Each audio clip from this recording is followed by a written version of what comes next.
Ayahku setiap hari menumbuk 100 ekor kupu-kupu hingga hancur menjadi lumpur.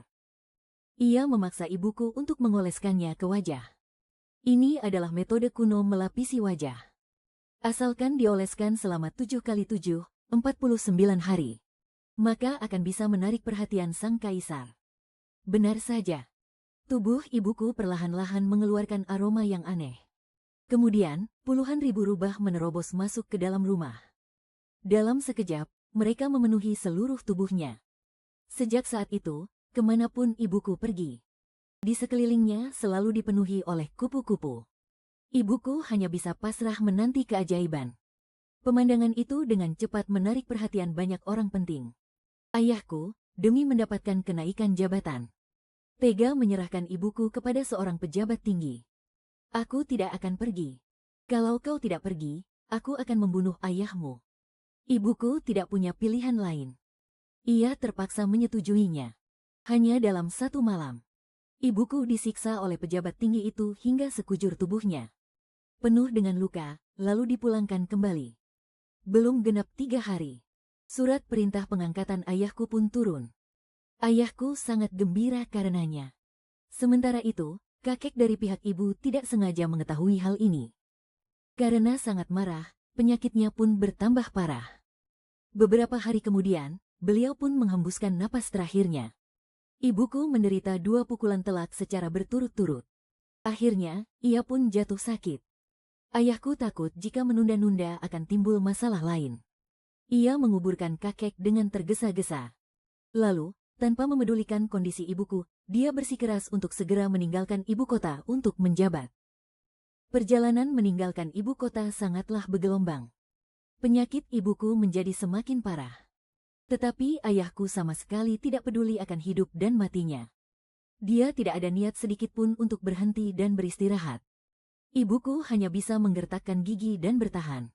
Ia hampir saja kehilangan nyawanya ketika mereka sampai di tempat tujuan.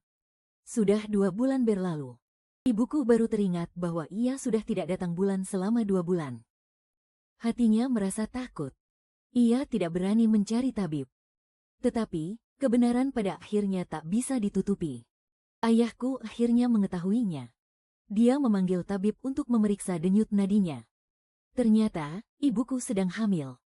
Ayahku merasa sangat malu. Benih haram ini sama sekali tidak boleh dibiarkan hidup. Jadi, ayahku meminta tabib untuk meresepkan obat penggugur kandungan. Tabib berkata bahwa tubuh ibuku sangat lemah. Jika dia menggugurkan kandungan, nyawanya akan terancam. Tetapi ayahku tidak peduli sama sekali. Dia memaksa ibuku untuk meminum obat itu. Tapi ibuku tidak tega menggugurkanku.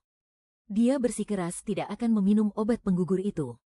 Kalau kau terus memaksaku minum obat ini, aku akan pergi ke ibu kota dan melapor pada orang penting itu. Ayahku sangat marah. Tetapi dia tidak berani mengambil risiko menyinggung pejabat tinggi itu. Baiklah, kalian boleh tetap hidup. Tapi, kau tidak bisa lagi menjadi istri utamaku. Turunkan dirimu menjadi selir. Dengan begitu, akan kubiarkan kalian hidup. 1 bulan kemudian, demi memperkuat posisinya di daerah itu, ayahku menikahi putri seorang pejabat setempat. Wanita itu menjadi nyonya besar. Nyonya Qin itu melihat kecantikan ibuku, dan hatinya terbakar oleh rasa cemburu. Dia langsung menyiramkan air panas ke wajah ibuku. Ibuku menjerit kesakitan. Tetapi 2 pelayan tua bawaan Nyonya Qin menahannya dengan kuat di lantai. Aku dengar dari Tuan bahwa kau adalah perempuan jalang yang berselingkuh dan mengandung anak haram. Seharusnya kau langsung dihukum mati. Tetapi Tuan masih mengingat kebaikan keluargamu yang pernah membantunya dulu. Itulah sebabnya dia membiarkan kau dan anak haram di perutmu ini hidup. Tuan memang baik hati. Tapi aku tidak. Hari ini, aku akan memberimu pelajaran. Pertama, akan kuhancurkan wajah jalangmu ini. Biar kau tahu rasa. Jika di kemudian hari aku tahu kau berulah lagi. Jangan salahkan aku jika aku bertindak kejam.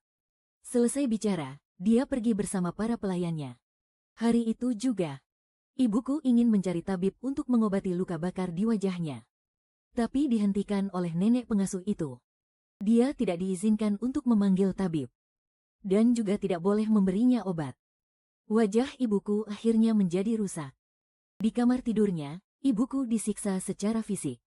Tapi suplemen dan makanan tidak pernah dihentikan. Jadi, saat aku masih di dalam kandungan ibuku, nutrisiku sangat tercukupi. Awalnya ibuku merasa aneh. Mana mungkin Nyonya Qin begitu baik hati. Kemudian, setelah mengamati, dia menemukan sesuatu yang ganjil. Ternyata, di kediaman ini tinggal seorang nenek pengasuh tua yang datang dari ibu kota. Nenek pengasuh itu bahkan sengaja datang untuk melihat perut ibuku. Ayahku bahkan akan menunduk dan membungkuk saat melihat nenek pengasuh itu. Terlihat seperti sedang mencoba mengambil hati. Ibuku menduga, nenek pengasuh itu adalah pelayan dari keluarga orang penting tersebut. Orang penting itu sepertinya mendapat kabar dari suatu tempat, lalu mengirim nenek pengasuh itu untuk mengawasi kandungan ibuku. Pada hari ibuku hendak melahirkan aku, nenek pengasuh itu juga masuk ke dalam ruang bersalin. Dia melirikku sekilas. Setelah memastikan aku seorang perempuan, wajahnya tampak sangat kecewa. Ternyata anak perempuan yang tidak berguna. Setelah itu, nenek pengasuh itu benar-benar menghilang dari kediaman ini. Yang ikut menghilang adalah semua suplemen dan makanan itu. Saat ibuku menjalani masa nifas, hampir tidak ada makanan yang bisa dimakan. Setiap hari hanya ada 1 buah bakpao. Karena itu, ASINya pun hampir tidak keluar lagi. Setiap hari aku menangis kencang karena kelaparan. Dia juga disuruh bekerja oleh Nyonya Qin. Jika tidak bekerja, bakpao pun tidak akan diberikan. Karena hal itulah, ibuku menderita berbagai penyakit pasca melahirkan. Kehidupan yang penuh penderitaan seperti ini kami jalani selama 15 tahun. Selama 15 tahun ini, orang penting di ibu kota itu sepertinya sudah melupakan ibuku. Ayahku, dari yang awalnya merasa takut, lama-kelamaan mulai bertindak semena-mena. Setiap kali dia merasa kesal di kantor, dia akan pulang dan memukulku. Memangnya kenapa kalau dia anak orang itu? Aku bisa memukulnya sesuka hatiku, memaki sesuka hatinya. Ibuku hanya bisa memelukku, melindungiku dari sebagian besar sabetan cambuk. Setiap kali setelah dipukuli, aku diam-diam bertanya pada ibu, siapa sebenarnya ayah kandungku? Tetapi ibu selalu menangis sambil mengoleskan obat untukku, dan tidak pernah memberitahuku. Kemudian, aku baru tahu kalau ayah kandungku ada di ibu kota. Karena aku melihat ibu diam-diam mengirim beberapa surat ke ibu kota. Isi suratnya adalah permohonan agar ayah kandungku menjemputku kembali ke ibu kota. Tapi tidak sepatah kata pun tentang dirinya sendiri. Tetapi setiap surat yang dikirim seolah hilang tanpa jejak. Tiba-tiba pada suatu hari, ibuku bergegas kembali ke halaman dengan panik. Kamu harus segera lari ke ibu kota. Lari dan cari ayah kandungmu. Aku sangat terkejut. Aku pun bergegas bertanya ada apa.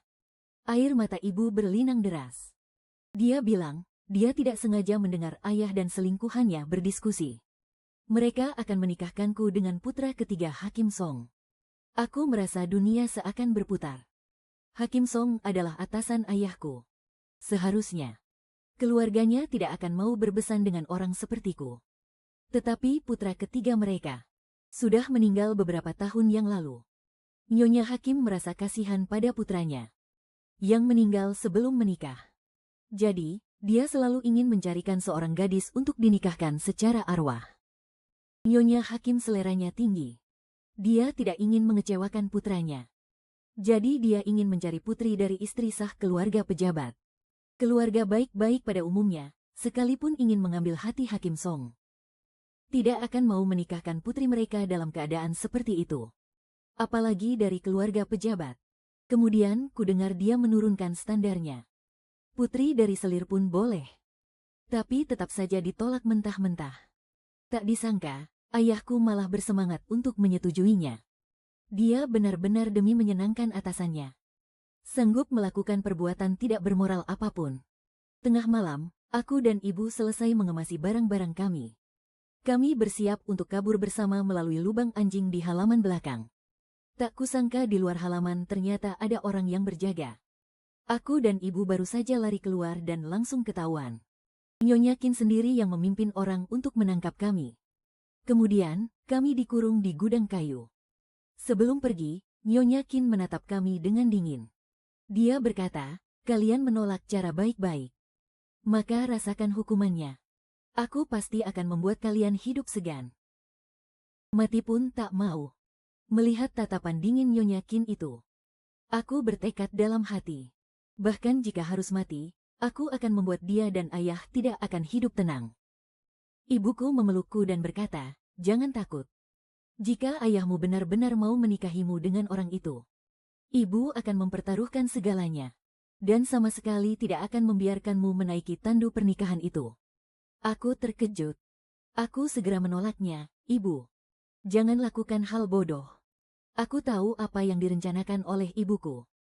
Hukum dinasti Liang Agung menetapkan, jika salah satu orang tua meninggal dunia, anak-anaknya harus berkabung selama 3 tahun. Dan tidak boleh menikah. Ini jelas merupakan cara yang paling nekat. Ibuku hanya diam. Aku takut ibu benar-benar akan berbuat nekat. Jadi aku memeluknya erat-erat. Aku dan ibuku kelaparan di gudang kayu selama 3 hari. Pada hari ketiga, pintu gudang kayu dibuka. Aku kira yang menunggu kami adalah Nyonya Qin dan cambuk ayah. Tapi tak kusangka, yang kulihat adalah Nyonya Qin dengan wajah yang ramah, serta ayahku yang tersenyum lebar. Aku dan ibu dibawa kembali ke halaman kami. Di halaman, sudah disiapkan makanan dan baju baru. Tapi tubuh kami yang kurus dan lemah sama sekali tidak cocok dengan pakaian sutra yang indah ini. Kami jadi terlihat aneh dan tidak pantas. Dan pada saat itulah, ayahku lalu berkata, King Huan, orang-orang dari ibu kota sudah datang. Mereka mau menjemputmu kembali ke ibu kota untuk hidup enak. Betul, King Huan. Nanti kalau kamu sudah kaya raya, jangan lupakan jasa ayahmu yang sudah membesarkanmu, ya.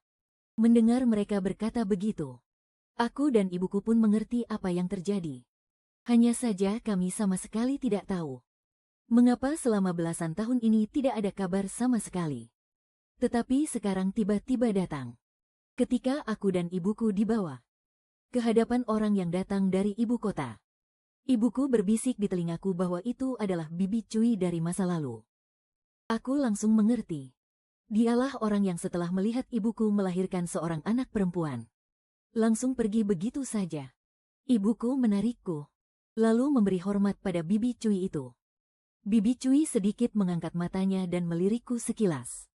Alisnya sedikit berkerut. Terlahir dengan rupa seperti ini, sungguh tidak pantas. Begitu ucapan itu keluar, ayahku dan wanita di sampingnya sama-sama terlihat canggung. Sementara ibuku menunjukkan raut muka yang sangat sedih. Bukannya aku tidak cantik. Hanya saja selama bertahun-tahun ini aku selalu kekurangan makanan. Melihatku yang kurus kering, Bibi Cui terdiam sejenak. Lalu kembali bicara, berkemaslah yang rapi. Besok, ikutlah hamba tua ini kembali ke ibu kota. Bolehkah aku bertanya, Bibi, mengapa tiba-tiba menjemputku ke ibu kota? Wajah ayah dan ibuku seketika pucat pasi. Mereka mati-matian memberiku isyarat mata. King Huan masih kecil dan tidak tahu apa-apa. Anda jangan tersinggung olehnya. Bibi Cui terbatuk ringan. Dia mengamatiku sekali lagi. Lalu berkata, Tuan Markis dan Nyonya telah membuat keputusan. Mereka telah mengatur sebuah pernikahan untukmu. Hamba tua ini datang untuk menjemputmu kembali ke ibu kota untuk menikah. Tidak peduli kau mau atau tidak. Kau harus pergi. Aku mengerti maksud di balik perkataannya. Pada saat yang sama, aku juga tahu bahwa ayah kandungku ternyata adalah seorang markis. Dia mau. Ini adalah keberuntungan King Huan. Sambil berkata begitu, dia bahkan melotot padaku, memberiku isyarat agar aku segera setuju. Aku menoleh dan melihat wajah ibuku yang tampak menderita. Tubuhnya gemetar. Dia menggigit bibirnya kuat-kuat. Aku tahu dia sedang menyalahkan dirinya sendiri. Menyalahkan diri karena tidak bisa melindungiku. Membiarkanku diatur sesuka hati oleh orang lain. Aku memegang tangan ibuku yang gemetar. Lalu aku berkata pada Nenek Cui, aku akan ikut denganmu ke ibu kota. Tetapi, aku harus membawa ibuku bersamaku. Ibuku langsung menatapku dengan kaget. Aku menepuk tangannya dengan lembut. Memberinya isyarat untuk tidak bicara dulu. Nenek Cui mengerutkan kening dan berkata, tidak boleh. Aku tahu. Nenek Cui pasti tidak akan menyetujui permintaanku ini. Karena Nyonya Hou itu tidak akan mengizinkannya. Tapi, bahkan jika dia setuju pun, aku juga tidak akan berani membawa ibuku ke sana. Aku mengajukan ini untuk bernegosiasi. Aku tidak membawa ibuku juga tidak apa-apa. Tetapi, ibuku harus pindah dari sini. Selain itu, kau harus mengatur 2 pelayan untuk melayani ibuku. Kalau tidak, aku lebih baik mati daripada pergi ke ibu kota. Benar saja, saat aku mengubah permintaanku. Nenek Cui langsung mengangguk tanpa berpikir 2 kali. Ayahku dan Nenek Cui dengan cepat menetapkan hari kepergianku, yaitu keesokan paginya. Malamnya, ibuku memelukku dan terus menangis. Dia tidak rela berpisah denganku. Dia bilang semua ini salahnya karena tidak bisa melindungiku. Aku memeluk ibuku dan menghiburnya, Ibu. Pergi ke ibu kota setidaknya tidak akan lebih buruk dari di sini. Ayah kandungku itu, meskipun mungkin tidak punya perasaan ayah dan anak terhadapku, tetapi keluarga besar sangat mementingkan harga diri. Setidaknya dia tidak akan sekurang ajar ayahku, yang tega menjual istri dan anaknya. Ibuku juga tahu kalau sekarang tidak ada cara lain. Jadi dia hanya bisa pasrah dan setuju. Malam itu, dia terus memegang tanganku dan kami bicara semalaman. Keesokan paginya, Nenek Cui mengatur orang untuk membantu ibuku pindah dari rumah ini. Mereka menemukan sebuah rumah kecil di jalan lain untuk tempat tinggalnya. Selain itu, dia juga meninggalkan 2 pelayan perempuan untuk melayaninya. Setelah itu, dia langsung mendesakku untuk naik ke kereta kuda. Akan membawaku pergi. Aku berada di dalam kereta kuda. Melihat ibuku mengejar kereta sambil berlari dan menangis. Beliau terjatuh beberapa kali di tengah jalan. Hatiku sakit luar biasa. Akhirnya, dengan berat hati aku menurunkan tirai kereta. Aku tidak ingin ibuku melihat. Aku juga menangis terseduh-seduh. Aku harus pergi. Hanya dengan meninggalkan tempat ini dan pergi ke ibu kota, mungkin aku baru punya kesempatan untuk menjadi kuat. Dengan begitu aku bisa membalas semua penderitaan yang aku dan ibuku alami selama ini. Dan mengembalikan semuanya kepada mereka. Selama setengah bulan perjalanan dengan kereta kuda, pengasuh Cui terus mengajariku berbagai macam tata krama. Bahkan jika aku melakukan gerakan yang salah dan dipukul oleh pengasuh Cui dengan rotan kecil, aku tidak pernah mengeluh. Aku tahu ini semua demi kebaikanku. Pengasuh Cui sangat keras dalam mengajarkan tata krama. Tetapi untuk urusan makanan, beliau tidak pernah mengabaikanku. Berbagai ramuan bergizi terus-menerus diberikan kepadaku untuk kumakan. Itu juga membuat berat badanku bertambah banyak dalam setengah bulan. Rona wajahku juga terlihat jauh lebih baik. Aku juga jadi tahu bahwa ayah kandungku adalah Markis Ningyuan, Ye Chongyuan. Meskipun ia seorang pecinta wanita, tetapi ia tidak memiliki anak laki-laki. Selain aku, ia memiliki 3 orang putri lagi. Putri sulungnya menikah dengan Jenderal Besar Zeng Yuan. Putri keduanya menikah dengan putra Menteri Personalia. Sedangkan untuk perjodohanku ini, seharusnya untuk putri ketiga. Tetapi Ye Chongyu tidak bersedia. Jadi mereka pun teringat padaku. Pengasuh Cui baru mau bicara saat kami hampir tiba di ibu kota. Dia memberitahuku, perjodohanku diputuskan oleh Ibu Suri. Beliau memerintahkan putri ketiga Markis Ningyuan untuk masuk ke istana menjadi selir. Masuk ke istana menjadi selir. Seharusnya ini adalah kesempatan baik yang didambakan banyak orang. Tetapi, Kaisar saat ini menderita penyakit batuk darah. Tabib istana bahkan berkata hidupnya hanya bisa bertahan selama 3 tahun. Semua pejabat di istana mulai diam-diam memilih pihak. Di antara mereka, yang paling berpeluang untuk mewarisi tahta, dia adalah saudara tiri Kaisar dari lain ibu, Pangeran Anyang. Dan Ibu Suri saat ini, demi menstabilkan situasi di istana, memberikan titah untuk menikahkan putri ketiga Markis Ningyuan ke dalam istana sebagai selir. Ini sama saja dengan menarik Markis Ningyuan, Jenderal Besar Zeng Yuan, dan juga Wakil Menteri Kepegawaian ke pihak Kaisar. Hanya saja aku tidak menyangka, Ye Chongyu selicik rubah. Dia memanfaatkan celah dengan membawaku kembali dan mengakuiku sebagai putri ketiga. Dan putri ketiganya yang asli, dengan sendirinya, berubah menjadi putri keempat. Sehari setelah Ibu Suri mengeluarkan titahnya, dia bertunangan dengan Pangeran Anyang. Kini, nasi sudah menjadi bubur. Ibu Suri hanya bisa menelan kerugian ini dalam diam. Sejak saat itu, aku tahu betapa berbahayanya perjalananku ke ibu kota kali ini.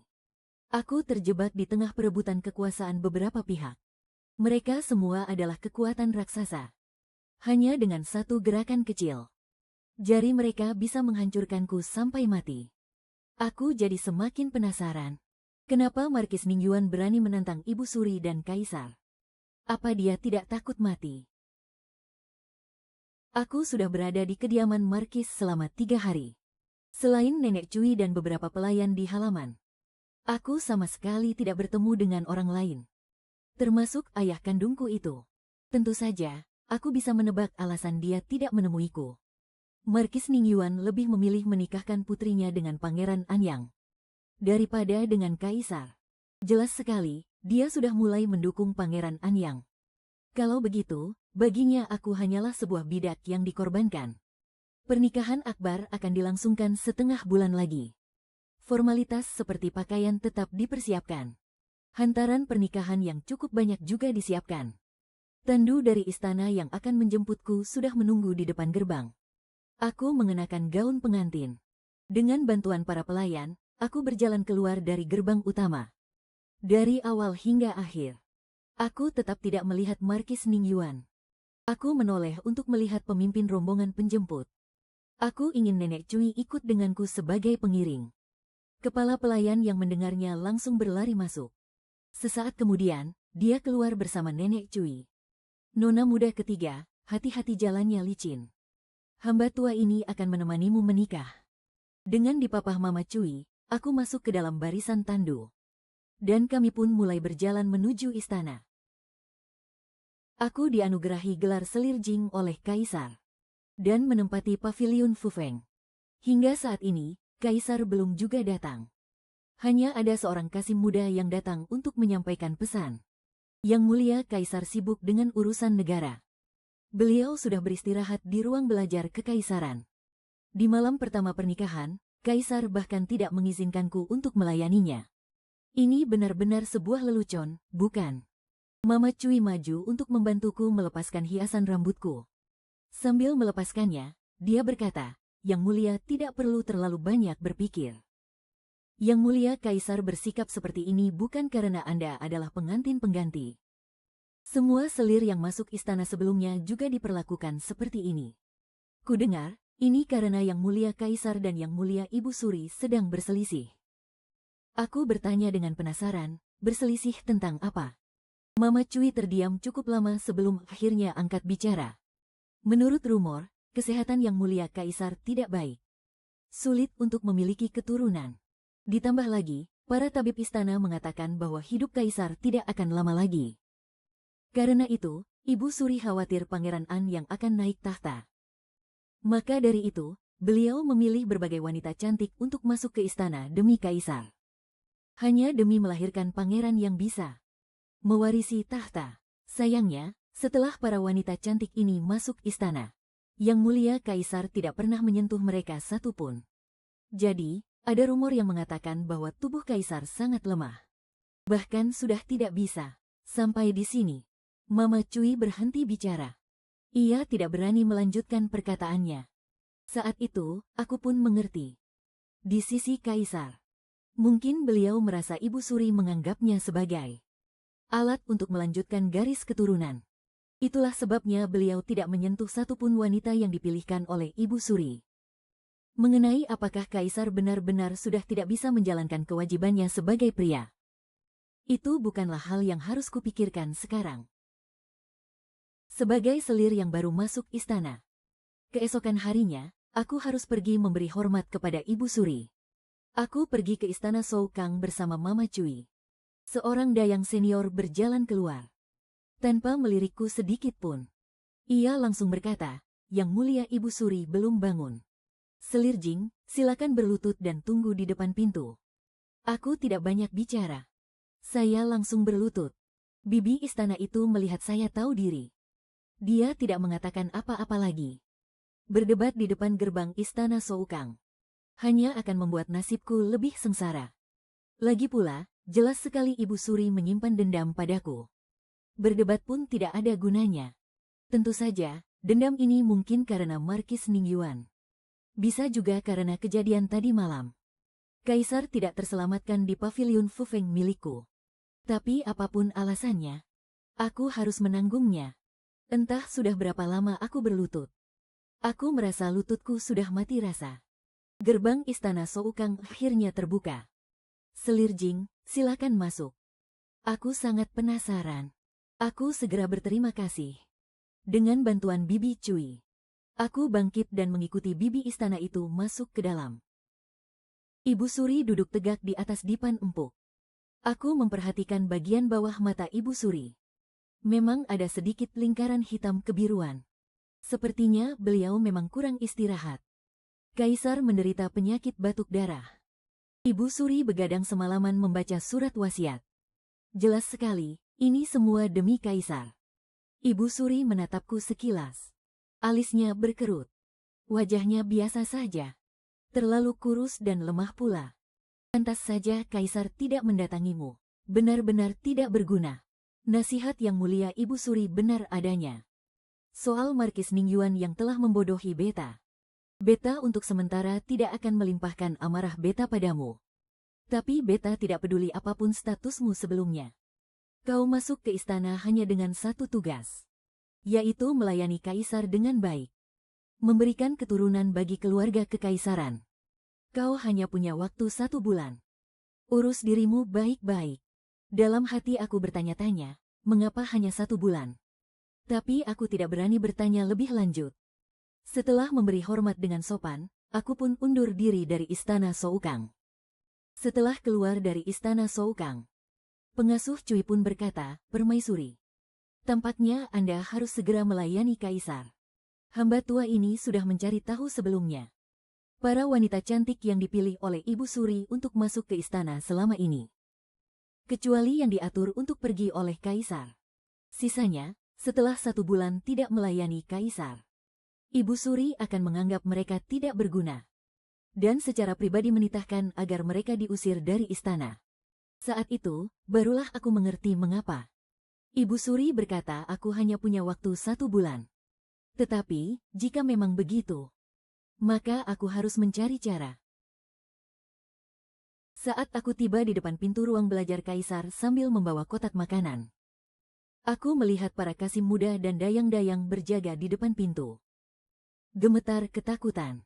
Bahkan sebelum aku sempat bertanya, aku mendengar teriakan marah dari dalam. Kakanda Kaisar berniat mengirim semua perak dari kas negara untuk penanggulangan bencana. Lalu bagaimana dengan Adinda yang tidak punya perbekalan? Mendengar suara itu, pengasuh Cui, tubuhnya bergetar. Lalu, dia dengan cepat berbisik kepadaku. Itu suara Pangeran Anyang. Alisku sedikit terangkat. Selama ini, reputasi Pangeran Anyang benar-benar sangat tersohor. Kudengar, dulu mendiang Kaisar berniat menjadikan Pangeran Anyang sebagai penerus tahta. Tetapi Pangeran Anyang sedang berperang di perbatasan dan tidak bisa kembali tepat waktu. Sebuah negara tidak boleh tanpa pemimpin, bahkan untuk 1 hari pun. Karena itu, tahta pun terpaksa diserahkan kepada Kaisar yang sekarang. Pada saat itu, suara lain terdengar, penanggulangan bencana ini sangat mendesak. Jika tidak, rakyat di prefektur Liang dan Chen akan menjadi korban dalam jumlah yang tak terhitung. Pertempuran melawan Oirat bisa kita hentikan untuk sementara. Aku tahu itu suara Kaisar. Seketika, suara Pangeran Anyang meninggi. Kakanda Kaisar, jangan-jangan Kakanda iri pada Adinda, sehingga mengambil keputusan seperti ini. Ucapan Pangeran Anyang jelas memprovokasi Kaisar. Dari dalam terdengar suara batuk Kaisar yang hebat. Aku sedikit mengerutkan kening. Suasananya terasa sangat tidak beres. Pengasuh Cui tampak khawatir. Dia hendak menarikku untuk pergi. Aku tidak bergerak. Sebaliknya, aku berbalik dan berjalan ke sudut dinding. Aku membentuk 2 gumpalan tanah menjadi bola. Kemudian, aku membawa kue dan berjalan menuju ruang belajar Kaisar. Aku pun tiba di sana. Aku masuk ke dalam ruang belajar Kaisar dan melihat dua orang sedang berhadapan. Suasananya sangat tegang. Hamba memberi hormat pada Yang Mulia Kaisar. Hamba tahu Yang Mulia memeriksa dekret sepanjang malam tadi. Pasti sangat melelahkan. Pagi ini, hamba sudah menyiapkan beberapa kue untuk hamba bawakan agar Yang Mulia bisa mencicipinya. Bangunlah, suara Kaisar. Entah karena barusan batuk. Suaranya kini terdengar agak serak. Aku bangkit dan berjalan perlahan ke samping meja kerjanya. Aku melihat Kaisar. Kaisar sangatlah tampan. Dibandingkan semua orang yang pernah kulihat sebelumnya, dia jauh lebih tampan. Hanya saja, wajahnya sangat pucat. Yang Mulia, ini adalah sup jamur salju dan pir. Silakan dicicipi. Kaisar pun meminumnya seteguk. Wajahnya langsung terlihat lebih baik. Barulah aku menoleh untuk melihat Pangeran An yang berdiri di depan meja. Pangeran An yang pantas disebut sebagai jenderal yang sering berperang. Perawakannya terlihat lebih gagah dan kasar. Kakek Raja, Anda pasti lelah. Hamba sudah membuat beberapa kue. Apakah Anda mau mencobanya? Sambil berkata begitu, aku mengambil sebuah kue dan berjalan ke hadapan Pangeran An yang untuk memberikannya. Pangeran An yang mendengus dingin. Dia mengambil kue itu dan sembarangan memasukkannya ke dalam mulut. Namun baru satu gigitan, dia langsung memuntahkannya. Dasar jalang, beraninya kau mempermainkan aku. Memberi aku makan tanah. Beraninya kau mempermainkan aku. Memberi aku makan tanah. Begitu kata-kata itu keluar. Bahkan Kaisar pun ikut menoleh. Aku tersenyum sambil membelah kue lain yang ada di tanganku. Memperlihatkan tanah liat di dalamnya. Kemudian, di bawah tatapan kaget Pangeran Anyang dan Kaisar, aku langsung memakan setengah kue itu. Pangeran Anyang berkata dengan marah, "Apa yang mau kau katakan?" Pangeran merasa makanan ini tidak enak. Itu hanya karena pangeran belum pernah kelaparan. Hamba dengar rakyat di Liangzhu dan Chenzhou sudah selesai memakan kulit pohon dan akar rumput. Jika istana tidak segera mengirimkan bantuan bencana, mereka hanya bisa memakan tanah Guanyin. Apakah pangeran tahu apa yang akan terjadi setelah memakan tanah Guanyin? Setelah memakannya, perut bagian bawah akan terasa sakit seperti ditarik ke bawah. Sangat menyiksa. Jika makan terlalu banyak, bahkan bisa membuat perut pecah dan mati kesakitan. Saat ini, Pangeran Anyang dan Yang Mulia Kaisar tentu sudah mengerti apa yang ingin hamba katakan. Pangeran Anyang menatap Yang Mulia Kaisar. Dengan wajah penuh sindiran, ia berkata, "Kakanda Kaisar, sekarang kau bahkan tidak bisa mengendalikan selirmu sendiri. Harem pun sudah bisa ikut campur dalam urusan negara." Wajah Yang Mulia Kaisar langsung menjadi sangat kelam. Hamba segera menyambung pembicaraan. Tadi di luar, hamba mendengar pangeran curiga Yang Mulia Kaisar cemburu karena pangeran memenangkan pertempuran. Karena itulah Yang Mulia menggunakan seluruh perak dari kas negara untuk bantuan bencana. Setelah mendengarnya, hamba merasa itu sangat konyol. Hamba juga merasa, pilihan mendiang Kaisar untuk menunjuk Yang Mulia sebagai penerus tahta adalah pilihan yang sangat bijaksana. Pangeran Anyang dengan marah mengangkat tangannya hendak memukul hamba. Pangeran boleh memukul hamba. Tapi nanti, orang-orang di luar akan mengatakan pangeran memukuli selir di dalam istana. Itu bukanlah hal yang baik. Pangeran Anyang menurunkan tangannya, menatap hamba dengan tajam. Hamba melanjutkan, Yang Mulia Kaisar peduli pada rakyat, menganggap mereka sebagai anak-anaknya sendiri. Sedangkan pangeran hanya memikirkan pencapaian gemilang pangeran sendiri, dan tidak pernah memikirkan rakyat di seluruh negeri. Perbedaannya begitu jelas. Para prajurit di bawah komando pangeran, bukankah ada juga yang berasal dari Liangzhu dan Chenzhou? Jika mereka tahu bahwa pangeran, demi pencapaian pangeran sendiri, sama sekali tidak memedulikan keluarga mereka, apakah mereka masih akan setia pada pangeran? Pangeran Anyang menatap hamba, lalu berkata dengan dingin, "Mulutmu sungguh tajam, model. Aku tidak akan berdebat dengan seorang wanita." Lalu, dia menatap Kaisar. "Kakanda Kaisar, kau benar-benar menikahi selir yang hebat.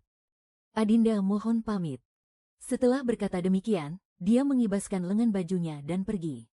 Aku akhirnya bisa bernapas lega. Aku berjalan ke kursi di samping dan duduk.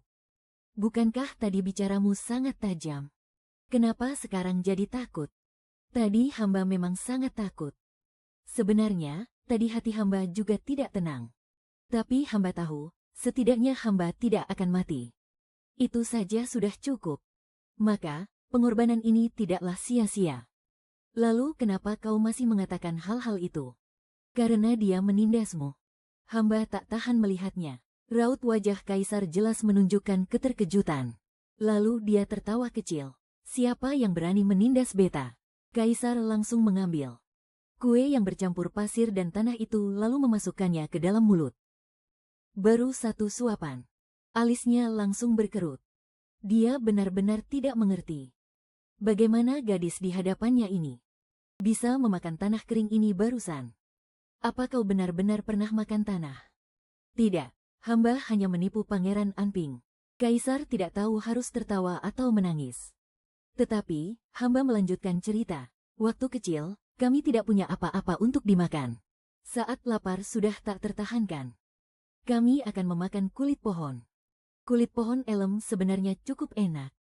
Setelah lapisan luarnya yang keras dibuang, lapisan kulit di dalamnya terasa sedikit manis. Aku menceritakannya dengan santai. Tetapi aku melihat di mata Kaisar ada kilasan emosi yang aneh. Aku memutuskan untuk menekannya lebih jauh. Dulu, hamba dan ibu bertahan hidup dengan cara seperti ini. Ibu hamba pernah berkata, jika terjadi bencana, bahkan kulit pohon pun belum tentu bisa kita makan. Bisa memakan kulit pohon artinya kita belum sampai di titik terputus asa. Selama manusia masih hidup, maka masih ada harapan untuk terus hidup. Kaisar menggumamkan dua kata itu. Setelah beberapa saat, dia merendahkan suaranya dan bertanya, kalau begitu, kau masuk ke istana. Untuk apa? Aku mengangkat wajahku menatap Kaisar. Lalu dengan wajah serius aku berkata, hamba ingin mendapatkan kasih sayang yang mulia. Dengan begitu, hamba bisa tetap hidup. Kaisar pasti tahu siapa diriku. Jadi, memberitahukan kebutuhanku secara jujur kepada Kaisar justru akan lebih berguna.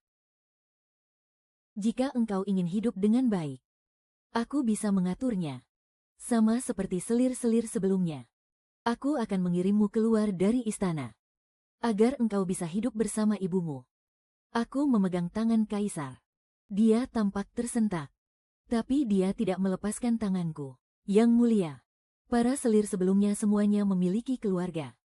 Mereka punya keluarga untuk melindungi mereka. Setelah keluar dari istana, mereka bisa hidup dengan baik bersama keluarga. Tetapi hamba berbeda. Jika hamba keluar dari istana, ibu dan hamba sama sekali takkan bisa bertahan hidup. Kami tidak punya perlindungan diri. Siapapun bisa menindas kami. Kaisar terdiam. Setelah beberapa saat, dia menarik tangannya. Kembalilah dulu. Setelah meninggalkan ruang belajar kekaisaran, pihak Ibu Suri mengirim orang untuk memanggilku. Ibu Suri melihatku dengan wajah gembira. Bagus. Ibunda tidak salah memilihmu. Kau memang gadis yang baik. Kudengar kau berani melawan Pangeran Anyang. Kerja bagus, kau benar-benar membuat ibunda bangga. Ibu Suri terus berbicara tentang betapa kurang ajarnya Pangeran Anyang. Dan betapa Kaisar selalu memanjakannya. Aku hanya mendengarkan di samping sambil tersenyum. Sesekali aku menimpali. Meskipun tindakan hari ini penuh risiko, tapi hasilnya juga sepadan. Sikap Ibu Suri terhadapku jelas membaik. Kaisar juga sudah mengingatku. Selama aku memainkan peranku dengan baik, masih akan ada kesempatan. Saat kembali ke pavilion Fufeng, Cui Momo baru angkat bicara. Yang mulia hari ini bertindak sedikit gegabah. Tuan Hou dan Pangeran Anyang jelas sekali akan bersekutu. Yang mulia telah menyinggung Pangeran Anyang. Saya khawatir Tuan Hou tidak akan senang. Aku ini hanyalah sebuah bidak yang dikorbankan. Jadi, mengapa aku harus peduli pada Ye Chongyu? Tuan Hou dan Nyonya selalu sangat menyayangi Nona keempat. Nona keempat itu temperamennya buruk. Ditambah lagi, dia menikah dengan Pangeran Anyang. Hari ini Anda membuat Pangeran Anyang murka. Pihak Tuan Ho mungkin tidak akan mengatakan apa-apa. Tetapi, saya khawatir Nona keempat yang akan marah. Aku tahu Nenek Cui mengingatkanku dengan niat baik. Aku mengangguk, tanpa berkata apa-apa. Malamnya, Kaisar masih juga tidak memanggilku. Aku pun tahu kalau hal ini tidak bisa dipaksakan. Nenek Cui diam-diam mencari informasi. Di balairung istana, perdebatan soal bantuan bencana untuk yang Sudan Chensu sudah berlangsung berhari-hari. Pada akhirnya, lebih dari separuh menteri setuju untuk memprioritaskan bantuan bencana. Pangeran Anyang sangat murka karena hal ini. Mendengar kabar ini, aku malah merasa cukup terkejut. Padahal katanya banyak menteri di istana yang mendukung Pangeran Anyang. Tetapi dari masalah ini, terlihat sangat jelas bahwa Kaisarlah yang sesungguhnya didukung oleh semua orang. Pada hari keempat, aku masih belum juga dipanggil oleh Kaisar. Namun, yang datang justru Nona keempat dari kediaman Tuan Ho Ningyuan. Ye Yin-kyu, yang kini telah menjadi putri Anyang. Dia mengirimkan sebuah catatan ke istana. Mengatakan ingin datang mengunjungiku. Tapi, walau bilangnya, mengunjungi. Jelas-jelas dia datang untuk membuat perhitungan denganku. Aku bangkit dan menyuruh pelayan untuk membawanya ke Taman Kekaisaran. Saat Ye Yin-kyu melihatku, dia bukan hanya tidak memberi hormat, malah menatapku dengan tatapan penuh amarah. Putri Anyang memaksa ingin menemuiku. Ada perlu apa? Ye Qinghuan, beraninya kau bicara begitu padaku. Jangan mentang-mentang kau sudah masuk istana. Kau pikir derajatmu jadi lebih tinggi, hah? Kau itu cuma anak haram ayah. Wajahku tetap tanpa ekspresi. Aku hanya menatap Ye Yin-kyu dengan dingin. Putri Anyang, jaga ucapanmu. Ini adalah istana, bukan kediaman Pangeran Anyang milikmu. Ye Qinghuan, memangnya kenapa kalau kau sudah masuk istana? Kudengar Kaisar bahkan belum menyentuhmu. Benar-benar sebuah lelucon. Tanpa kami, keluarga Ye dari kediaman Ningyuan, kau bukanlah apa-apa. Kudengar ibumu masih berada di Changzhou. Nanti, aku, putri ini, pasti akan menyuruh orang untuk menjaganya baik-baik. Beraninya kau, Ye Yin-kyu terprovokasi oleh tatapanku. Dia mengangkat tangannya dan langsung menamparku. Sebenarnya aku bisa saja menghindar. Tapi aku tidak menghindarinya. Karena aku tahu ada seseorang yang sedang mengawasi dari tempat tersembunyi. Aku menerima tamparan itu dengan telak. Rasanya separuh wajahku langsung mati rasa. Tamparan ini adalah pelajaran untukmu. Setelah berkata begitu, dia berbalik dan pergi. Cui Momo segera mendekat dan bertanya, Paduka, Anda baik-baik saja? Aku berusaha keras mengendalikan emosiku. Membiarkan mataku memerah. Berpura-pura seolah sedang berjuang keras agar air mataku tidak jatuh. Lalu aku memaksakan senyum, aku tidak apa-apa. Ayo kita kembali. Jangan beritahu siapapun. Aku pun berbalik untuk pergi. Cui Momo mengikutiku dari belakang. Aku bisa merasakan tatapan seseorang mendarat tepat di punggungku. Semua yang harus kulakukan, sudah kulakukan. Keberhasilannya akan ditentukan hari ini. Malamnya, aku tidur lebih awal. Mendengarkan suara jangkrik yang samar dari luar. Hingga saat ini, tepat ketika aku mengira rencanaku telah gagal, aku mendengar suara dari halaman luar. Ada suara orang berbicara dengan lirih. Aku tahu, mungkin aku telah berhasil. Aku berusaha keras mengendalikan emosiku. Aku teringat kembali hari-hari pahit yang kulewati bersama ibu. Air mataku pun mengalir deras. Tiba-tiba, selimutku disingkap. Aku berpura-pura terkejut. Secara refleks, aku bergeser sedikit ke dalam. Lalu aku melihat orang yang membuka selimutku adalah Yang Mulia. Beliau melihat wajahku yang basah oleh air mata. Beliau tampak sedikit terkejut. Ada apa? Tidak apa-apa, hanya mimpi buruk. Yang Mulia tidak berkata apa-apa. Beliau mengulurkan tangan dan membelai pipi kiriku. Masih sakit, tepat pada saat itulah. Air mata yang kutahan sekuat tenaga akhirnya mengalir deras. Aku langsung memeluk beliau. Melepaskan semua kesedihanku yang terpendam. Kenapa harus menindasku? Kenapa semua orang menindasku? Aku dan ibuku. Salah apa? Kami hanya ingin hidup. Kenapa permintaan sesederhana ini pun tidak bisa dipenuhi? Setiap hari, ketika Yang Mulia lelah memeriksa laporan kenegaraan, beliau akan berjalan-jalan di taman kerajaan sekitar pukul 4 sore. Jadi, pertemuanku dengan Ye Yin Qiu hari ini adalah sebuah sandiwara yang telah kurancang. Dengan satu-satunya penonton adalah Yang Mulia, seorang wanita lemah yang sebatang kara dan dikendalikan orang lain. Diancam menggunakan ibu kandungnya. Dan wanita ini adalah wanita milik beliau. Pria mana yang akan tega dan tidak mau turun tangan? Semalaman aku tidak bisa tidur. Aku pun akhirnya berhasil dalam rencanaku. Menjadi selir kesayangan yang sesungguhnya. Pagi harinya, saat pengasuh Cui merias wajahku, dia tampaknya sudah mengetahui masalah ini. Meskipun dia tidak tahu detailnya. Tapi sebagai orang luar, dia tentu bisa melihat beberapa hal. Nyonya, Anda memanfaatkan istri Pangeran Anyang seperti ini. Tidakkah Anda takut hamba tua ini akan memberitahu Tuan Ho? Pengasuh boleh memberitahu Ye Chongyu. Aku memang tidak berniat menyembunyikannya dari dia. Jadi, alasan Nyonya saat itu meminta hamba tua ini untuk ikut sebagai pengiring adalah agar lebih mudah menghubungi Tuan Ho. Aku mengangguk. Saat pernikahan dulu, pasti ada orangnya Ye Chongyu di antara para pengiring. Daripada begitu, lebih baik membiarkan pengasuh Cui yang ikut denganku. Setidaknya, beliau adalah orang yang baik. Pengasuh bisa bilang pada Ye Chongyu, Pangeran Anyang memang mungkin akan mewarisi tahta. Tapi, itu hanya jika Yang Mulia benar-benar wafat lebih awal karena sakit. Lagi pula, tidak ada keturunan kaisar yang tersisa. Tetapi perubahannya terlalu besar. Jadi, jelas tidak pantas untuk memihak sepagi ini. Biarkan dia memikirkannya dengan saksama. Selain itu, aku tidak suka ibuku diganggu. Suruh Ye Zongyu untuk mengawasi Ye Yingqiu baik-baik. Ini adalah batasanku. Siapapun tidak boleh melewatinya. Hamba tua ini akan menyampaikan pesan Nyonya. Meskipun aku belum pernah bertemu dengan Ye Chongyu ini. Tetapi aku bisa sedikit menebak sifatnya. Yaitu, dia sangat pandai mengatur strategi. Jadi setelah kejadian yang menimpaku, dia pasti akan menilai kembali nilaiku. Setelah Ibu Suri mengetahui berita tentangku, beliau mengirim orang untuk mengantarkan banyak suplemen ke paviliun Fufengku.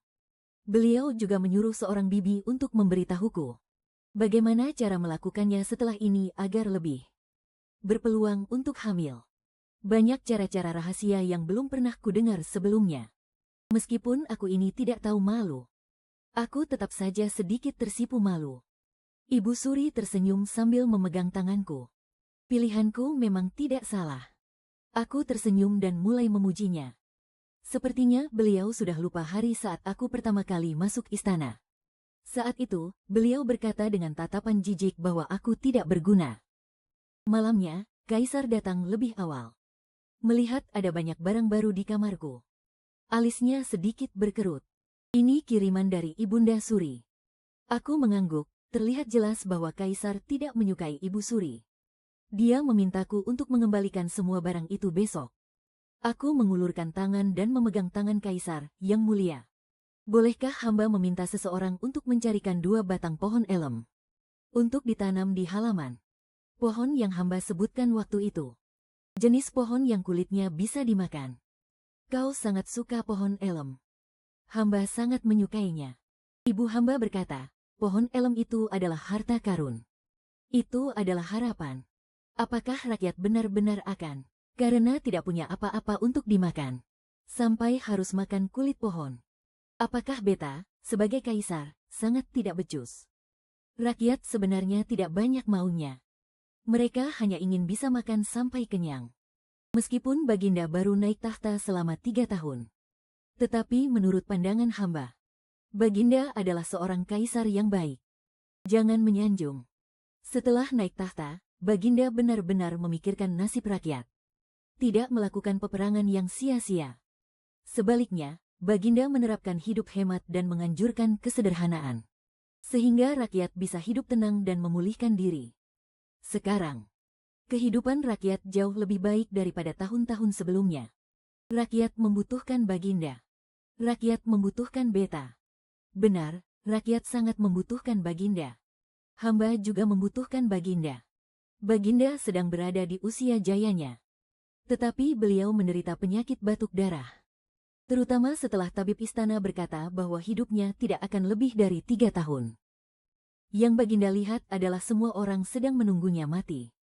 Dan aku sengaja menekankan semua ini untuk memberitahu Baginda bahwa rakyat di seluruh negeri masih membutuhkannya. Aku berharap dia bisa bersemangat kembali. Penyakit batuk darah ini memang tidak bisa disembuhkan. Tetapi ada catatan yang menyebutkan bahwa penderitanya juga bisa hidup hingga usia tua dan meninggal dengan tenang.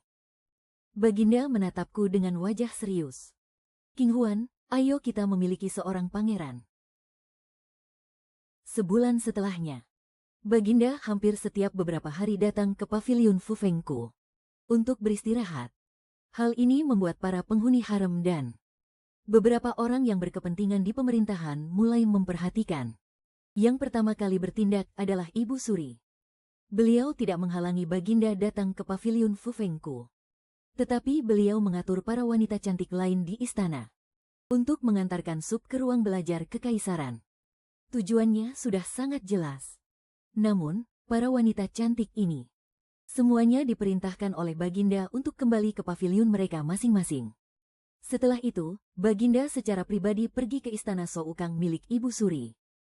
Aku tidak tahu apa tepatnya yang mereka bicarakan. Tetapi setelahnya, para wanita cantik itu mulai dikirim keluar dari istana satu persatu oleh Ibu Suri. Aku berpura-pura tidak tahu tentang semua ini. Setelah harem untuk sementara waktu stabil, pihak Ye Chongyu menyuruh Cui Momo membawakan pesan untukku.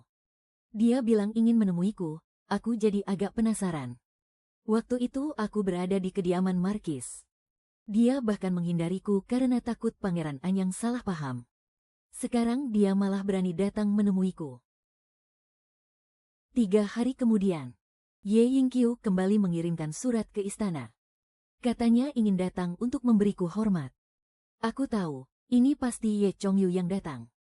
Ye Chongyu datang dengan menyamar sebagai seorang kasim. Dia menyuruh Ye Yingqiu menunggu di luar terlebih dahulu. Kemudian dia menatapku dan berkata, ini pertemuan pertama kita. Bagaimana kabarmu selama ini? Aku tertawa sinis. Bagaimana kabarku selama ini? Apa pria ini tidak tahu? Sekarang bertanya dengan begitu munafiknya. Apa dia ingin menunjukkan bahwa dia adalah ayah yang peduli pada putrinya? Markis Ningyuan, untuk urusan apa Anda mencari beta? Panggilan Markis Ningyuan. Sudah cukup untuk menunjukkan sikapku. Bantu aku memastikan satu hal. Aku bisa menjamin kau dan ibumu akan hidup berkecukupan di sisa hidup kalian. Aku mencibir, pria ini benar-benar sangat realistis. Katakan saja, cari tahu berapa lama lagi sisa hidup kaisar. Dalam hati aku terkejut, namun wajahku tetap tenang. Aku bertanya untuk mengujinya. Markis, apakah Anda sudah memutuskan untuk memilih Pangeran Anyang? Ye Chongyu tidak peduli dengan urusanku. Apakah aku akan melahirkan seorang pangeran atau tidak? Sebaliknya, dia lebih peduli kapan kaisar akan mangkat. Jelas sekali dia sudah bertekad untuk mendukung Pangeran Anyang. Ye Chongyu tidak menjawabku. Sebaliknya dia berkata, kau tidak perlu peduli dengan yang lain. Asalkan kau mencari tahu masalah ini dengan jelas. Aku bisa jamin, setelah Pangeran Anyang naik tahta, kau dan ibumu bisa hidup mewah hingga akhir hayat. Setelah Ye Chongyu pergi, aku baru mengerti mengapa dia begitu terang-terangan memilih Pangeran Anyang. Dia ingin anak Ye Yingqiu di masa depan menjadi kaisar. Jika kaisar benar-benar mangkat, aku sudah tidak ada gunanya lagi. Ye Chongyu pasti akan berbalik menjadi kejam. Dan kaisar memang memiliki penyakit yang berhubungan dengan darah. Tapi melihat kondisinya saat ini, dia sama sekali tidak terlihat seperti hanya bisa hidup selama 3 tahun seperti kata tabib istana. Namun, semua ini tidak akan kuberitahukan pada Ye Chongyu. Hari-hari berlalu dengan lambat. Urusan negara dan harem selalu berjalan dengan tenang. Hingga suatu hari aku merasa mual dan ingin muntah. Aku baru sadar kalau datang bulanku sudah terlambat 1 bulan. Kabar kehamilanku menyebar seperti angin topan. melanda seluruh urusan negara dan juga harem. Yang pertama datang adalah Ibu Suri. Mulai sekarang, kau harus lebih berhati-hati. Semua pelayan di pavilionmu akan beta ganti. Jangan sampai orang yang berniat jahat berhasil mencelakaimu. Ketiga tabib ini adalah yang terbaik dari balai pengobatan istana. Di dalam pavilion Fufengmu, mereka harus memeriksa denyut nadimu setiap hari. Apapun yang dikirim oleh siapapun, harus diperiksa oleh ketiga tabib itu sebelum kau sentuh. Kaisar datang setelah sidang pagi selesai. Dia menatap perutku dengan sedikit kikuk. Setelah beberapa saat, barulah dia berkata, aku benar-benar akan menjadi seorang ayah. Pada saat itu, dia sama sekali tidak terlihat seperti seorang kaisar yang menguasai dunia. Justru, dia terlihat seperti pemuda yang masih lugu. Kita akan punya anak. Nantinya, bukan hanya aku yang membutuhkanmu, tapi aku dan anak kita yang akan membutuhkanmu. Kaisar memelukku dengan lembut. Tenang, aku akan melindungi kalian berdua, ibu dan anak. Tentu saja aku senang, karena posisiku akhirnya benar-benar aman. Hanya saja, kehamilan ini pasti telah mengusik banyak orang.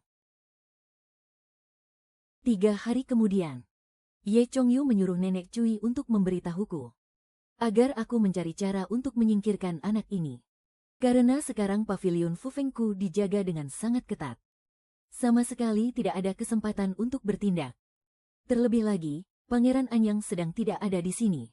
Di ibu kota, Ye Chongyu tidak berani bertindak gegabah. Setelah mendengar kabar itu, raut wajahku menjadi sedikit kelam.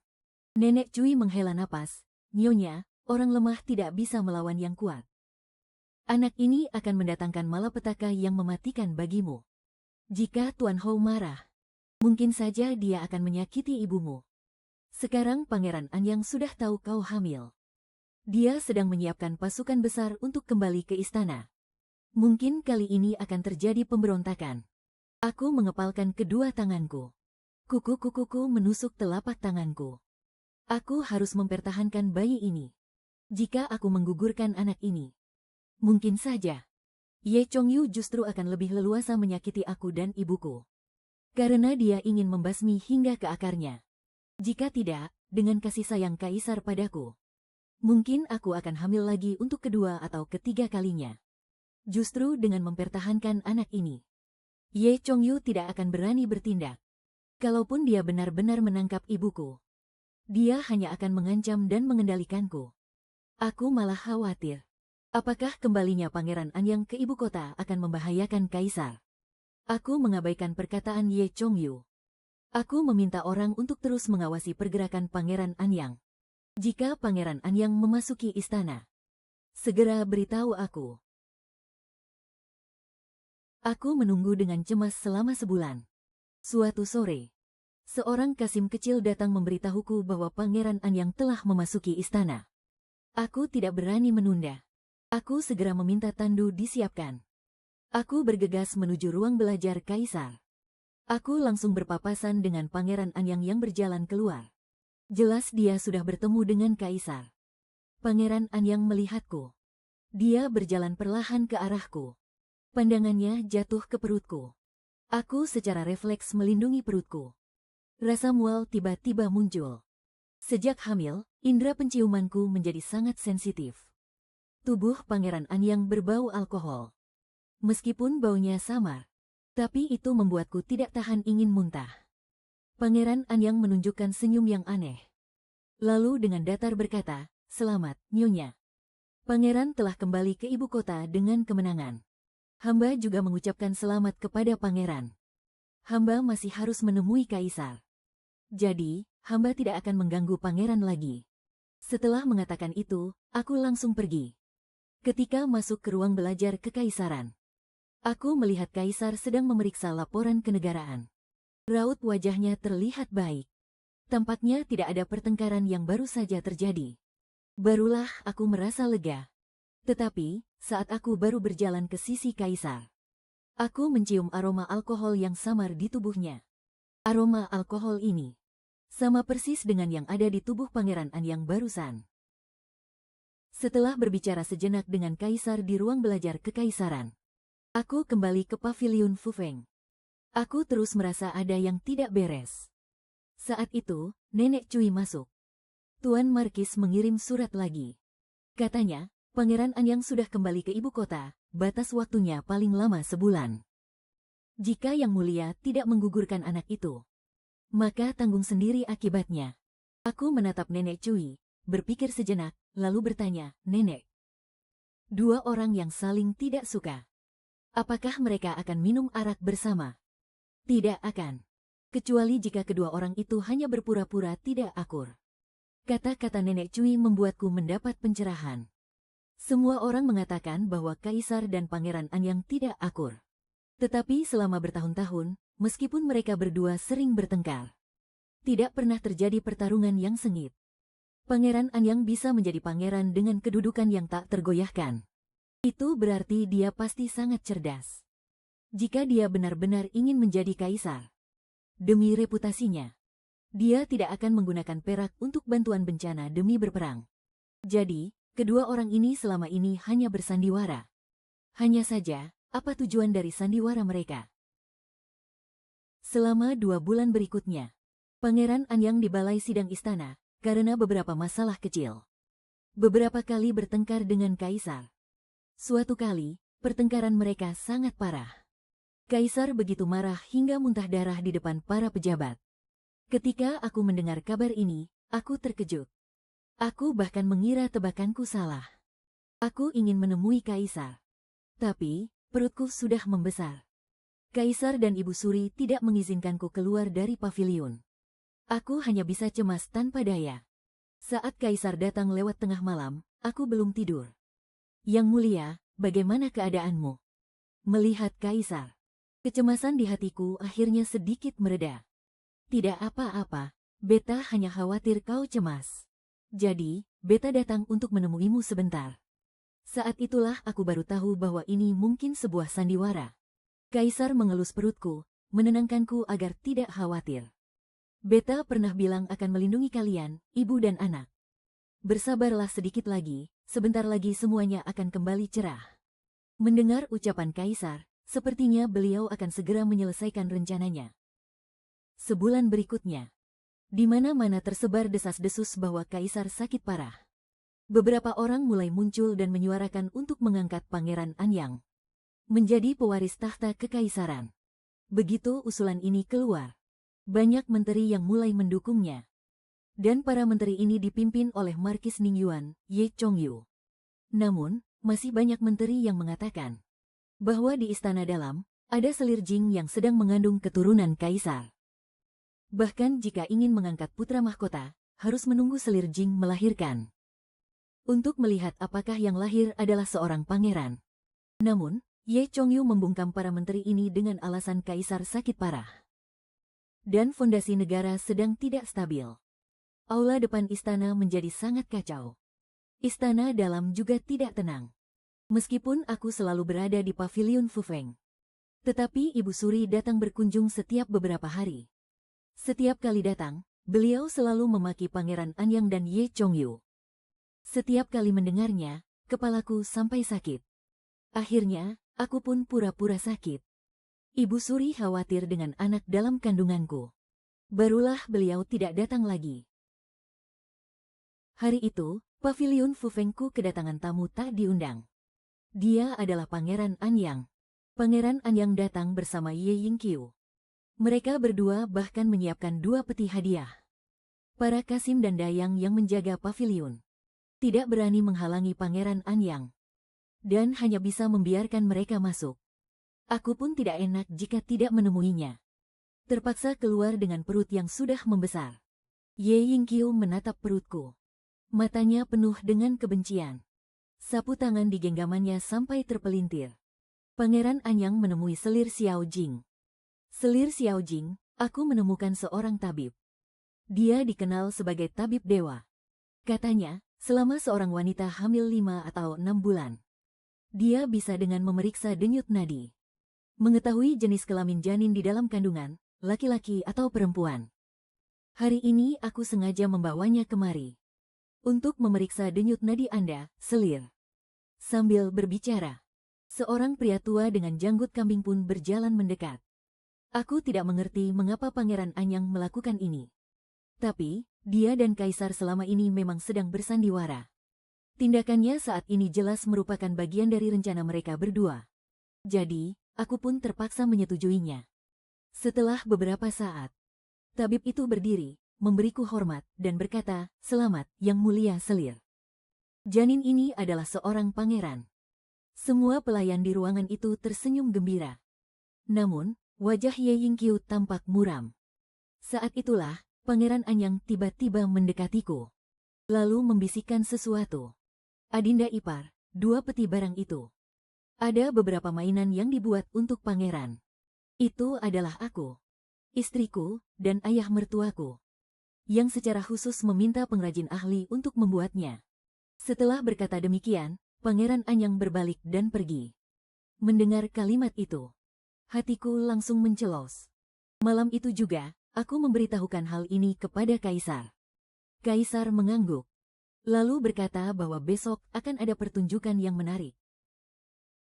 Keesokan harinya, pagi-pagi sekali, aku menunggu dengan cemas. Tak lama kemudian, aku pun mendapat kabar. Kaisar sangat murka di balairung istana. Beliau langsung berkata, "Saat putra langit murka, 1 juta mayat akan bergelimpangan." Kaisar mengeluarkan mainan-mainan pemberian Pangeran Anyang yang telah direndam dalam wewangian kesturi. Jika seorang wanita hamil sering menyentuhnya, tidak sampai sebulan, dia akan keguguran.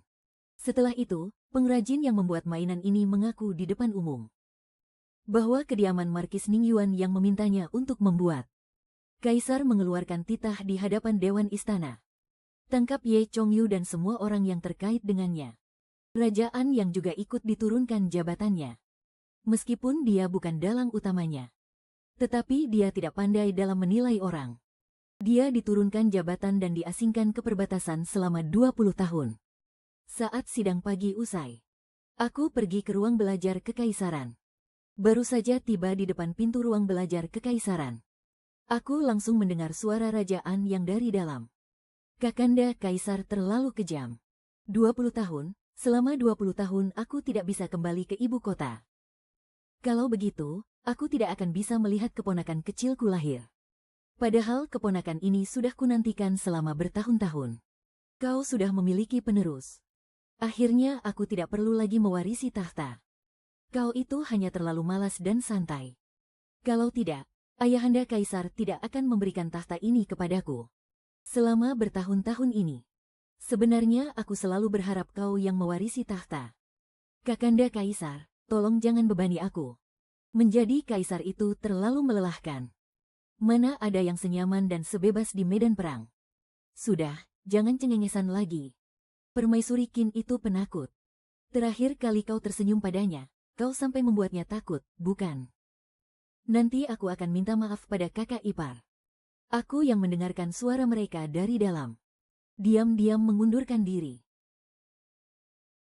Malamnya, Kaisar datang ke paviliun Fufeng. "Kau pasti punya banyak pertanyaan. Jika Yang Mulia bersedia untuk bercerita, maka hamba ingin mendengarnya. Sebenarnya, selama bertahun-tahun ini aku dan Rajaan yang hanya berpura-pura tidak akur. Dulu, ketika Ayahanda Kaisar sakit parah, beliau mewariskan tahta ini kepadaku. Banyak orang di istana yang tidak terima. Mereka diam-diam menemui Rajaan Yang. Mereka ingin dia memberontak. Aku dan Rajaan Yang adalah saudara yang sangat akrab. Rajaan Yang sebenarnya tidak ingin menjadi kaisar. Hanya saja, dia tidak bisa menolak mereka secara terang-terangan. Karena ada banyak prajurit yang telah berjuang hidup dan mati bersamanya. Jadi, aku dan dia pun memulai sandiwara ini untuk memancing keluar semua menteri yang tidak setia di istana. Markis Ningyuan adalah salah satunya." Ternyata begitu. Markis Ningyuan sudah lama membentuk faksi untuk kepentingan pribadinya. Putrinya dinikahkan demi memperluas kekuasaannya. Karena itu, Pangeran An yang memanfaatkan kesempatan itu dan menikahi putrinya. Kali ini juga Pangeran An yang diam-diam memberi isyarat agar Markis Ningyuan bertindak mencelakaimu. Aku juga memanfaatkan kesempatan ini untuk menyingkirkan para menteri yang menjadi sumber kekacauan di istana. Semuanya sudah aku bersihkan. Sementara itu, Pangeran An yang dicurigai telah meracuni keturunan kerajaan. Jadi, aku menurunkannya dari jabatannya. Dengan begitu, para prajuritnya tidak bisa berkata apa-apa. Lagi pula, dia memang hanya ingin berada di medan perang untuk menjaga perbatasan. Ini bisa dibilang sudah sesuai dengan keinginannya. Lalu, bagaimana dengan Ibu Suri? Dan mengapa Yang Mulia tidak pernah membiarkan para selir melayani Anda? Karena Ibunda Ratu tidak menyukai Pangeran Anyang. Dan semua wanita cantik di istana berasal dari keluarga Ibunda Ratu. Aku tidak mau setelah aku tiada nanti. Anakku mengalami nasib yang sama seperti adikku. Sekarang kau mengandung anakku. Tentu saja anak ini tidak ada hubungannya dengan mereka. Pengadilan tinggi akan segera menyelesaikan persidangan. Kasus Ye Chongyu dan yang lainnya. Semua orang di kediaman Markis Ningyuan dijatuhi hukuman pengasingan. Ayahku pun ikut terseret. Karena pasukan Yulin di kediaman Markis Ningyuan menemukan surat-surat dari ayahku untuk Ye Chongyu. Dalam surat itu, ayahku menulis berbagai macam kata-kata untuk menunjukkan kesetiaannya pada Ye Chongyu. Pengadilan tinggi dengan cepat mengirim orang untuk menangkap ayahku dan selingkuhannya. Lalu membawa mereka kembali ke ibu kota. Saat aku mendengar kabar ini, aku merasa tidak percaya. Kaisar takut aku akan mengkhawatirkan ibuku. Jadi dia secara khusus memberitahuku bahwa sebelum pengadilan tinggi bertindak, aku telah mengeluarkan titah agar mereka bercerai secara baik-baik. Aku juga sudah menyuruh orang untuk menjemput ibumu ke ibu kota. Sebentar lagi kau akan bisa bertemu dengannya. Setengah bulan kemudian, aku bertemu dengan ibuku di pavilion Fufeng. Begitu melihatku, ibuku tak henti-hentinya menyeka air mata. Apa badanmu baik-baik saja? Di perjalanan, ibu dengar kau sedang mengandung. Ibu sangat senang. Tapi, ibu juga lebih khawatir tentang wanita yang melahirkan. Itu seperti berjalan di gerbang kematian. Kau harus benar-benar menjaga dirimu baik-baik. Ibu, mulai sekarang tidak akan ada lagi yang bisa menindas kita. Beberapa hari kemudian, ku dengar pengadilan tinggi Dali telah memindahkan ayahku dan Nyonya Qin ke penjara kekaisaran. Aku menemui kaisar dan meminta izin khusus untuk pergi melihat mereka. Aku dan ibuku masuk ke dalam penjara kekaisaran. Dipandu oleh kepala penjara, kami tiba di depan sel ayahku dan Nyonya Qin. Keduanya mengenakan belenggu. Rambut mereka acak-acakan dan wajah mereka kotor. Saat mereka melihat aku dan ibuku, mata ayahku terbelalak. Dia merangkak dan terseok-seok menuju pintu sel. Kau King Huan. Kau datang untuk menyelamatkanku. Cepat suruh orang melepaskanku. Kau sekarang adalah selir kaisar. Kudengar kau juga sedang mengandung keturunan kaisar. Cukup dengan satu katamu saja, aku pasti akan selamat. Sambil berkata begitu, ayahku menoleh ke Nyonya Qin di belakangnya. Apa yang kau tunggu lagi? Cepat ke sini, minta King Huan menyelamatkan kita. Mendengar itu, Nyonya Qin juga merangkak mendekat. Menatap aku dan ibuku dengan wajah penuh harap. Tuan Chu, kau naif sekali. Aku datang ke sini hanya untuk melihat betapa menyedihkannya dirimu. Ingin aku menyelamatkanmu, HMPH. Benar-benar mimpi di siang bolong. Mendengar itu, ayahku langsung berlutut dan memohon. Kalau kau tidak mau menolongku, tolonglah aku demi ibumu. Selama ini aku memang tidak baik padamu. Tapi, bagaimanapun juga, aku ini ayahmu. Ibuku maju dan langsung meludahi wajah ayahku. Kau pikir kau pantas, Chu Wenyuan, model. Dasar kau manusia tak punya hati nurani. Demi jabatanmu sendiri, kau paksa istrimu sendiri untuk tidur dengan orang lain. Kau sama sekali bukan laki-laki. Masih berani-beraninya kau mengaku sebagai ayah King Huan. Apa kau pantas? Ini salahku. Semuanya salahku. Asalkan kau menyelamatkanku, aku akan menjadi budak seumur hidup untuk melayani kalian berdua. Saat itu, Nyonya Qin tiba-tiba menghampiri ibuku dan menerjang ke arahnya. Detik berikutnya, seorang pengawal langsung menendangnya hingga terpental. Ayahku sangat marah. Dia maju dan langsung berkelahi dengan Nyonya Qin. Melihat mereka, aku merasa sangat muak. Aku menarik tangan ibuku untuk pergi. Ayahku sadar kami pergi dan bergegas mengejar. Namun, seorang pria tua menghalanginya. Dia tidak menyerah dan berteriak pada kami, "Selamatkan aku. Kau harus menyelamatkanku. Aku salah. Aku benar-benar tahu aku salah." Mendengar suara dari belakang, aku hanya bisa tersenyum sinis. Dia tidak akan pernah merasa dirinya salah. Dia hanya ingin bertahan hidup, itu saja. Orang seperti dia, mati pun tidak akan ada yang menyesal. 2 bulan kemudian, aku kesakitan hingga seluruh tubuhku kejang. Perutku terasa sakit luar biasa. Bidan di sampingku terus menenangkanku, "Yang mulia, tarik napas dalam-dalam. Lalu mengejanlah dengan teratur." Ibuku di sampingku menggenggam tanganku, "King Huan, jangan takut. Ibu ada di sini, jangan pernah takut." Aku menarik napas dalam-dalam, mengikuti irama yang diarahkan oleh bidan. Saat itu, dari luar terdengar suara kaisar, "King Huan, jangan takut, beta ada di sini. Beta menanam 2 pohon elem untukmu. Beta pernah bilang, jika ada pohon elem, maka ada harapan. Dan ada rasa aman. Beta mengingat semuanya. Beta masih ingin makan biji elem dan kulit pohon panggang bersamamu. Kau bilang rasanya sangat enak." Mendengar suara kaisar, entah kenapa, aku merasa hatiku menjadi tenang. Aku menarik napas dalam-dalam, mengerahkan sisa tenaga terakhirku. Tak lama kemudian, aku mendengar sang bidan berseru gembira, "Pangeran kecil." Suara tangisan bayi pun terdengar, menggema di seluruh paviliun Fufeng.